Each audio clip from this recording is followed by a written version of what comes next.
Well guys, we've been covering quite a bit of content this week leading up to Kenobi, so now it's time to talk about the big one. The article that just came out on the Grand Inquisitor.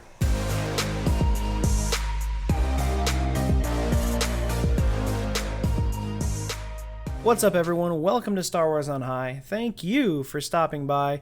My name is Jimmy, and today we're talking about the direct article that came out talking about the Grand Inquisitor and how the actor deliberately did not watch Rebels in preparation for the role. So right off the bat, this new article was scaring a lot of people because of the title. It says, new Grand Inquisitor actor purposefully avoided watching Rebels. So I saw a lot of people retweeting this article worried and talking about why Rupert Friend would not watch Rebels, considering Hayden Christensen watched all of Clone Wars to prep for this, and Ewan McGregor watched a few episodes of Clone Wars to kind of get back into that mindset. But why not Rupert Friend? I don't know. I just think people are kind of overreacting to this article because when you look at it, you know, Rebels Season 1 has 15 episodes, of which the Grand Inquisitor is only in 8 of those episodes, 9 if you count the Illusion, and he's in 1 Illusion episode in Season 2. So he's got a very small role. So when you go back and look at it, you know, Obi-Wan and Anakin are very prominent roles in 7 seasons of the Clone Wars, whereas the Grand Inquisitor is only in a handful of episodes from Season 1.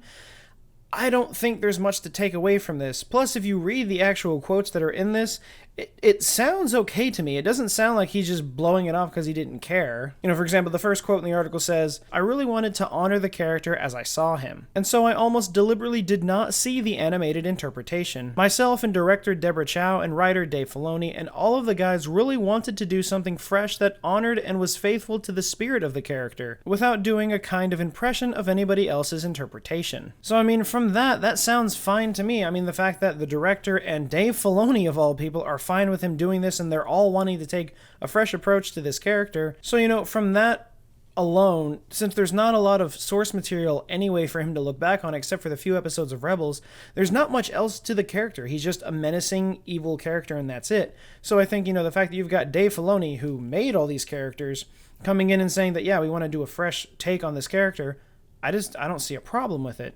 And the second quote down here talking about, you know, how is he going to do that? It says, "It was interesting because, as I say, I deliberately didn't want to sort of use anybody else's interpretation of this character. So it was really something that I felt very instinctively when I read the script." And one of the lines that Jobby Harold, the writer, had written was, "When the Grand Inquisitor speaks, he's a being who enjoys the sound of his own voice. He's one of those guys who, if you didn't stop him, would just talk and talk and talk." And I'm not giving anything away by saying we're going to experience that in the show. He has this very juicy way of enjoying himself. And I just thought, what does the guy who enjoys the sound of his own voice sound like? And that's what we got.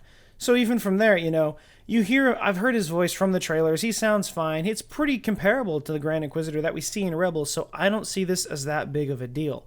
I doubt his role is going to be very prominent in this show, just as it wasn't as prominent in the first season of Rebels. But let me flip this the other way around and look at it from the people who are upset about this kind of comment. And it does make sense because, so you know, Anakin and Obi-Wan were established characters. We saw them already played in live action, and then they went to animation, and now we're back in live action. Whereas with Rupert Friend, he is playing a character that we've only seen in animation, and that being Rebels. So there's a lot more material that the actors themselves were already a part of and then had to go through some of the animation stuff to see what had happened and then go into Kenobi.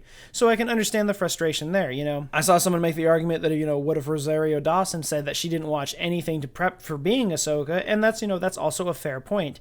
Me personally, I don't seem to mind this. Like I said, I'm not a big fan of the Grand Inquisitor. I like the Seventh Sister and the Fifth Brother a lot more. I think they're more compelling characters. But, you know, again, there are people that really like the Grand Inquisitor and take this stuff seriously, so I can understand it. There are several more quotes in this article, but none of them go back to why he did not watch Rebels. But if you want to see it for yourself, I will have a link down in the comments below so you can check that out. But I want to know what your opinions are. You know, this is a big talking point right now since Kenobi comes out in a week, so everyone wants to know, how is he going to portray the Grand Inquisitor? Is the fact that he did not watch Rebels going to affect this? Let me know what you think down in the comments. Do you think it was bad for them to say that? Especially, you know, this is kind of bad press for this to come out a week before the show starts. So let me know. Do you think this was a smart move from Rupert Friend? Do you think he should have watched Rebels? Just let me know all your thoughts in the comments below. But I do think most of the judgment will have to be saved until next Friday when we get to see the first 2 episodes of Kenobi. So until then, thank you guys for stopping by, and we hope to see you again very soon.